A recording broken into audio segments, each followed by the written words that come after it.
Vamos a la parte 11, undécima. Entonces seguimos explicando las teorías del conocimiento, pero sobre todo en esta parte número 11 vamos a seguir profundizando en lo que hemos llamado el realismo filosófico, que insisto, es la postura propia de la Iglesia, es la postura propia de la tradición de la filosofía clásica, que se resume, como decíamos, en la capacidad que tenemos para poder captar, comprender, conocer la realidad. ¿Por qué? En primer lugar, porque la realidad existe, no es un invento de cada quien, no es algo subjetivo. Y segundo, porque también existe esa capacidad de comprender e interpretar la realidad. Por eso se llama realismo, frente al idealismo, que dice que el conocimiento son ideas a priorísticas o interpretaciones que hacemos, que hace el sujeto, de algo que de por sí es incognoscible o que no podemos interpretar correctamente según el idealismo. O según las otras posturas, algo que no importa conocer su verdad, porque lo único que interesa es cómo la manipulo, la utilizo para mi interés. O simplemente porque no tengo capacidad, diría el escepticismo, para conocerla, o porque, como diría el relativismo, es tanta como personas y culturas hay. Pero brevemente vamos a hablar un poquito de la postura del realismo filosófico a partir de lo que hemos dicho. El realismo filosófico, por ejemplo, en Santo Tomás, que es el que mejor lo formula, dice que en el hombre hay una capacidad de abstracción, capacidad de abstraer la esencia de la realidad. Porque lógicamente la realidad no entra en nosotros de una manera material, sino, imagínense, el golpe que me metería, nos quedaríamos ciegos.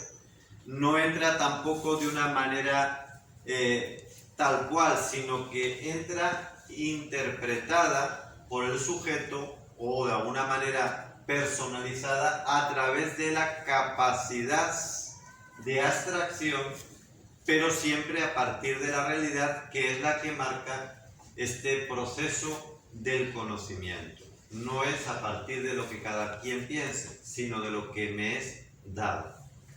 ¿Esto cómo se hace? Bueno, el proceso lo tienen más explicado en los apuntes que se les va a pasar. Si no les ha llegado ya, ahí tienen, tanto en la primera parte como en la segunda, tienen por dos autores distintos explicado este proceso del conocimiento según la corriente del realismo filosófico.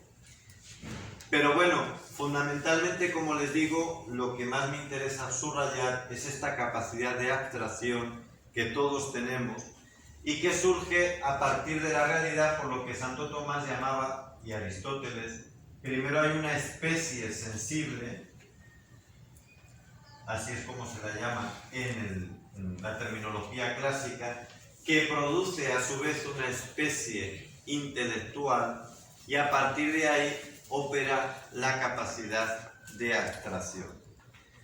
Pero sobre todo quiero subrayar que esto sería imposible sin el concepto de sustancia, que es importantísimo. Aunque ahora está de moda decir que son conceptos filosóficos medievales, tomistas, y con eso pues se pretende denigrar algo que más bien es un orgullo, porque nadie o muy poca gente ha pensado tanto como Santo Tomás de Aquino y de manera tan correcta, ¿no? Pero el concepto de sustancia es fundamental en este mecanismo o en esta teoría del conocimiento. Y la sustancia no es simplemente el último sustrato físico de las cosas, sino la subsistencia, es decir, la existencia profunda, ontológica, que tienen las cosas, la realidad, que es diferente al del sujeto perceptor, a nosotros.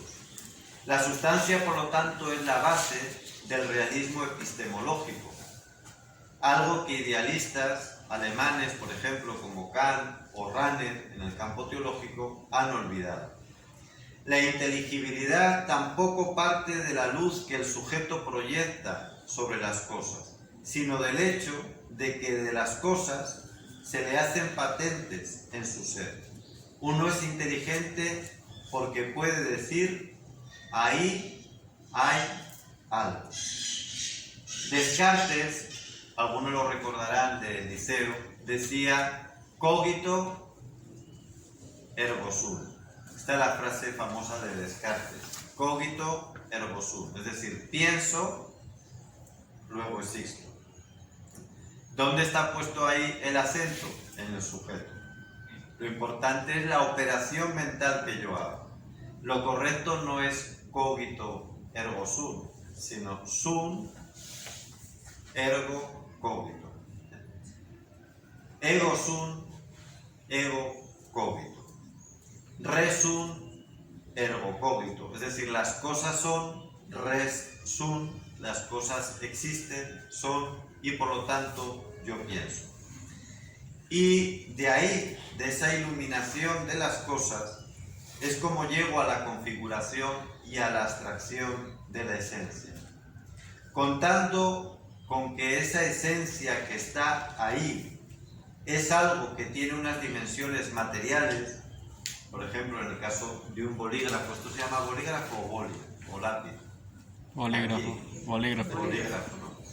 Contando que estamos hablando de un bolígrafo, tiene ciertamente dimensiones materiales. Tiene un depósito de tinta, un sistema de escritura con bola, aquí en la puntica, a través de una bola sale la tinta. Pero a partir de ahí yo voy a hacer un concepto de su esencia, que es bolígrafo. No digo, dame ese depósito de tinta con una distribución de bola en su extremo. Digo, dame bolígrafo. Bolígrafo es la esencia. Estas dimensiones materiales están ahí, son evidentes, pero tienen algo más profundo, es una subsistencia propia, son algo, y por lo tanto la materia es inteligible. En una filosofía de inspiración cristiana se entiende que Dios da a toda criatura, incluida la materia, una subsistencia propia. Y no precisamente tampoco de la existencia concreta, toda vez que la abstracción es un juicio esencial. Esta realidad es un bolígrafo. El juicio existencial vendrá después y diré, este bolígrafo existe. Pero primero tengo que darme cuenta que esto es un bolígrafo. Y esto no lo podré decir si no tengo claro el concepto de subsistencia o el concepto de sustancia, que es lo mismo. Bueno amigos, pues esto que sé que suena un poquito raro, muy complejo, y por eso no voy a seguir con ello, sí que les pido que lo lean en el manual que les vamos a pasar y que lo entiendan. Y esto es también un poquito lo que hoy tenemos que recuperar. Como les decía, y ahora vamos a ir concluyendo tanto esta parte como ya la última, la número 12, vamos a ver cómo, si esto no lo tenemos claro, pues resulta que cometemos muchos errores, sobre todo a nivel de la Iglesia, que es lo que a los que estamos aquí reunidos pues más nos interesa. Fíjense, el no tener en cuenta el término, el concepto más bien de sustancia y el que está en el fondo, que es el de subsistencia ontológica, es decir, que las cosas existen, son, independientemente de que yo las crea o no las crea, las analice bien o no las analice bien, porque existen objetivamente, de forma absoluta, independientemente de mí, independientemente del que lo vea o lo piense. Si eso no lo tenemos claro, pues hay muchas cosas en la Iglesia y en nuestra fe que se tambalean. Por ejemplo, la Eucaristía. ¿Cómo definió Trento lo que ocurre en la Eucaristía? Una transustanciación. ¿Qué significa eso? Que cambia La sustancia. la sustancia, permanece los accidentes. Lo que parece pan sigue pareciendo pan, ¿no? ¿O cambia la forma, la hostia? ¿El vino sigue pareciendo vino o no? Sí. Pero la sustancia no es la misma. Hubo una transustanciación. Y el negar esto, que existe la sustancia, nos llevaría a no poder entender lo que ocurre en la Eucaristía. Algunos dicen, no, pero es que es una manera muy medieval, muy antigua de explicarle. Bueno, busquen ustedes otro que sea mejor. El día que lo razonen mejor, yo no tengo ningún problema en cambiar la terminología, porque ciertamente la terminología no es el contenido de la fe. Nosotros no adoramos la palabra transustanciación, sino lo que está reflejando, lo que está manifestando. Pero lo que no podemos es jugar con los términos, con la teología, con la filosofía, como si fuesen modas.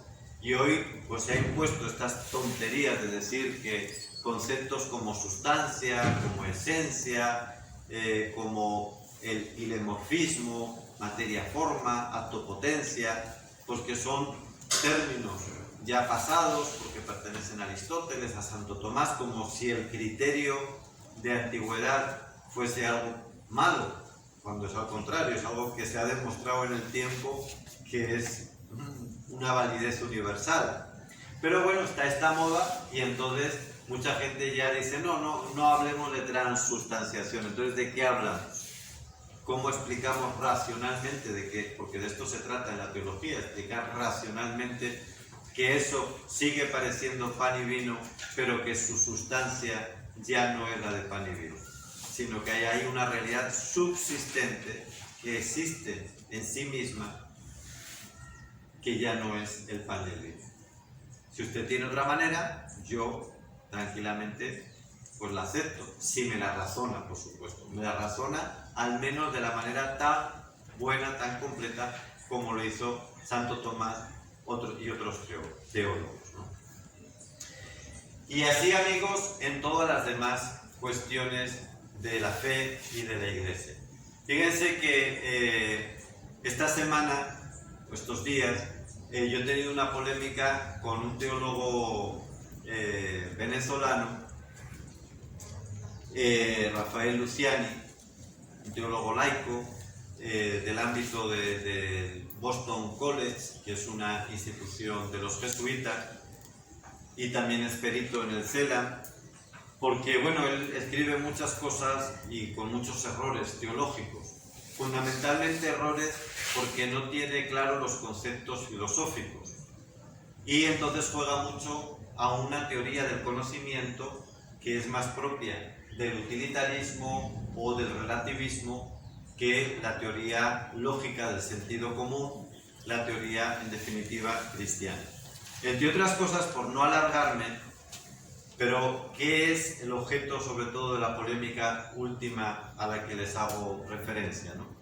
Pues Luciani escribió un artículo donde, además, atribuyéndole al Papa Francisco cosas que no son verdad, dice que la Iglesia está ahora en un proceso de cambio donde tiene que aplicar el capítulo 2 del Lumen Gentium, en el que habla de pueblo de Dios, y que esto le tiene que llevar a cambios muy importantes. De esto les voy a hablar en la siguiente parte, con la que vamos a concluir este tema tercero de la teoría del conocimiento.